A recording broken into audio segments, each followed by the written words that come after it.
Good afternoon, Dylan with Huntsville Guns.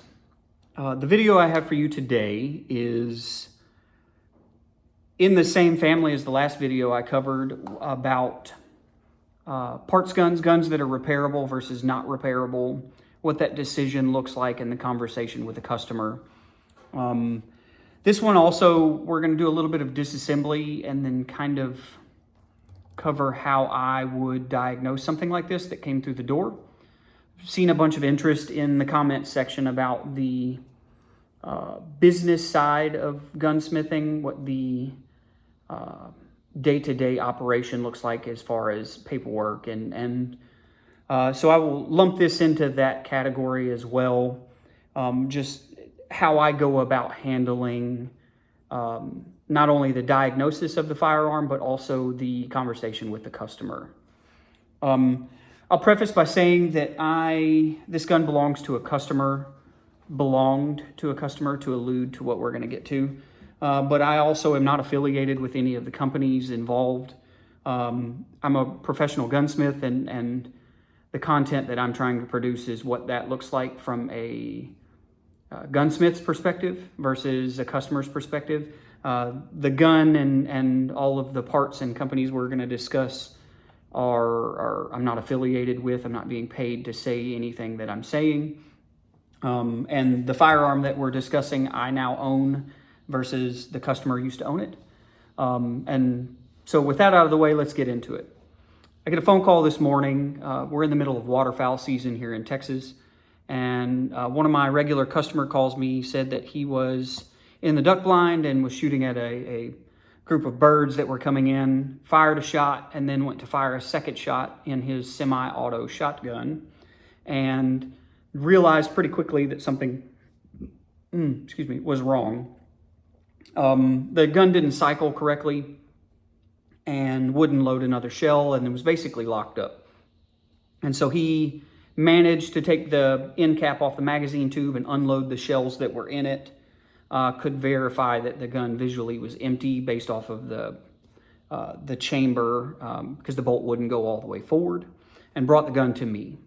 So when the gun comes in the door, first thing I do is, again, check it for safety purposes to make sure that it is in fact unloaded and there isn't a round in the chamber. And pretty quickly understood what he was trying to convey to me, that the gun was essentially jammed up. You couldn't cycle the bolt. And it was having some pretty significant binding. So the gun we're looking at is a Charles Daly field model 12 gauge. This is a semi-auto piston-driven 3-inch chambered 12 gauge.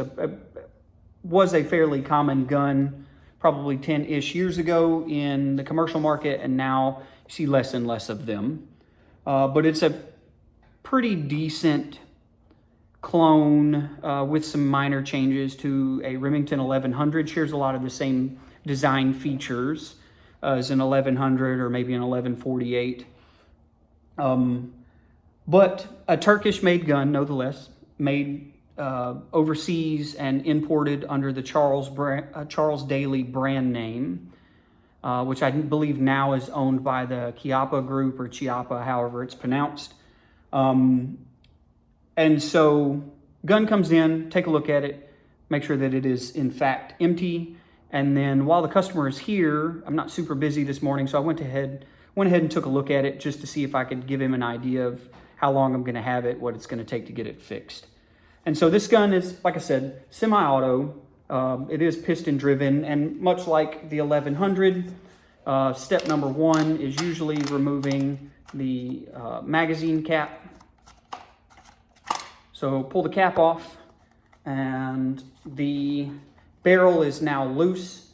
I like to go ahead and remove the forend, and then the barrel comes off. Here you can see very much similar to the 1100. Set that aside, and then the piston and spacer come off of the front. There is an O-ring with that piston system that you need to watch out for. And then the bolt and action bar assembly can be removed from the front of the gun. And Need to be careful with this. I'm going to set this right here for now. The sleeve is actually a different part from the action bar. They lock together like such. So remove those, set it aside. Then we have the action bar and the bolt, and you can remove the bolt and set that aside as well. I'm going to stop here to explain what happened in my diagnostic process, and then we'll cover kind of the rest of the parts that come apart. So if you will notice, the bolt in this gun is very, very similar to the Remington 1100. The shape and design, there's some slight contour differences, but it's a pretty reasonable assumption that they based this off of an 1100. And so in the 1100, there is a locking block that fits in the bolt. And as the bolt goes into battery, force is applied upward, and that locking surface here locks into, give me 1 second. There we go. Locks into a recess in the top of the barrel.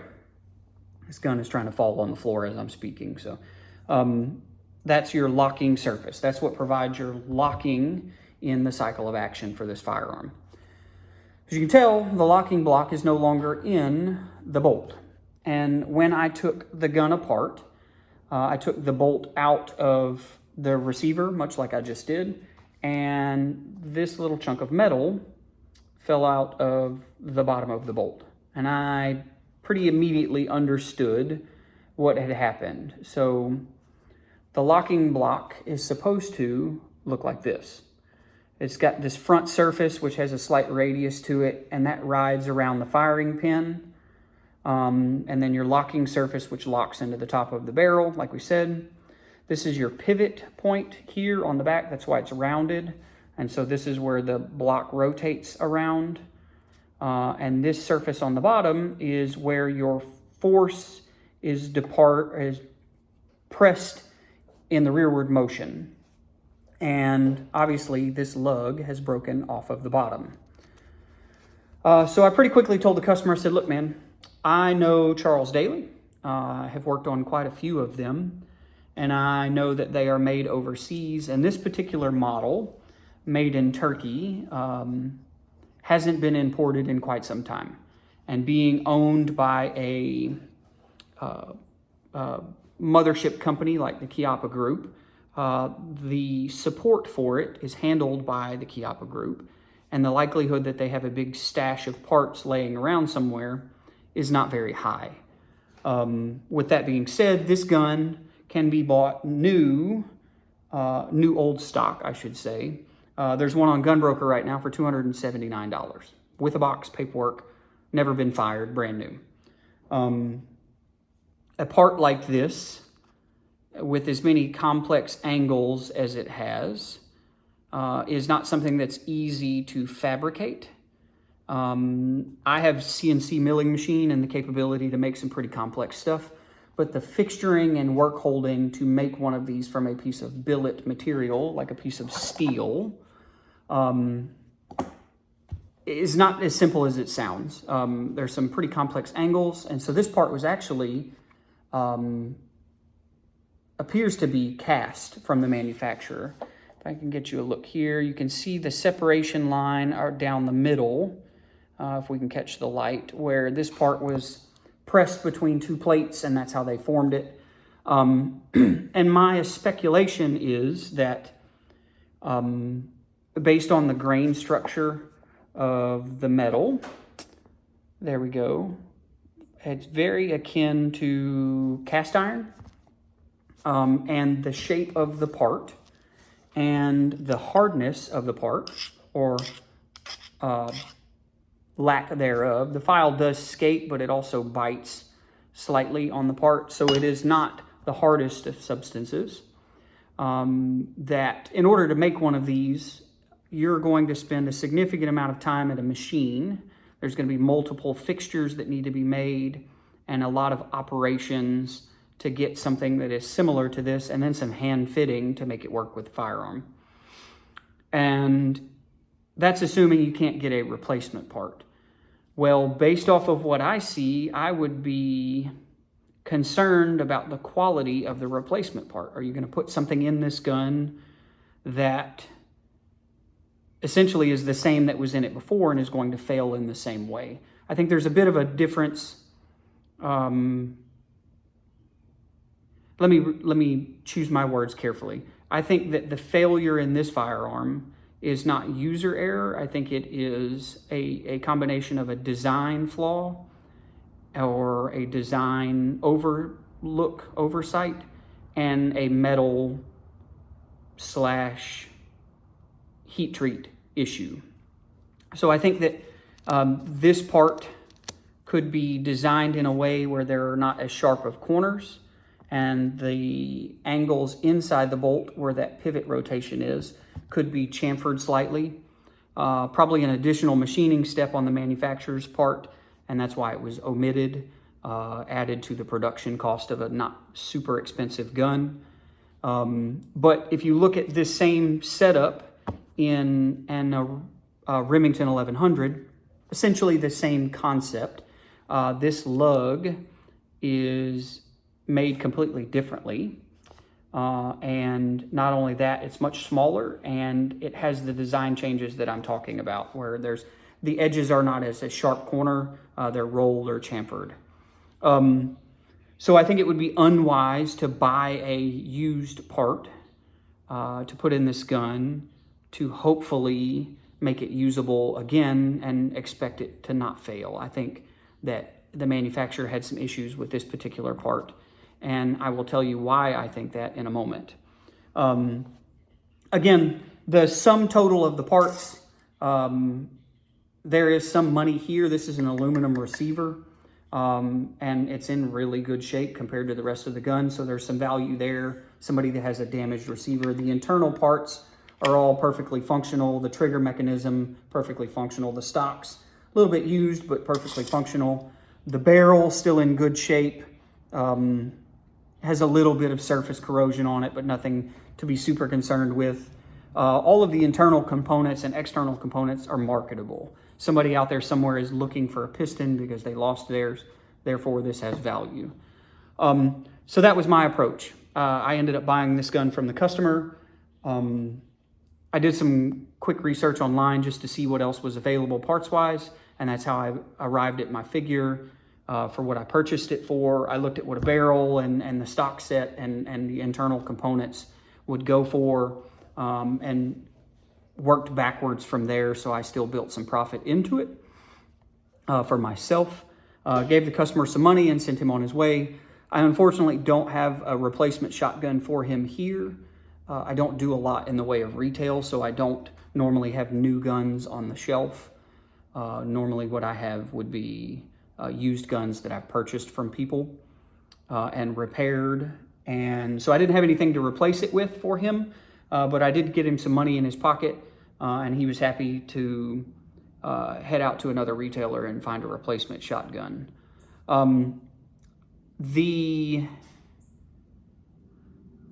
concerns that I have with this locking block, I have summarized in an email to the importer, and I reached out to them about replacement parts. I haven't heard back from them yet.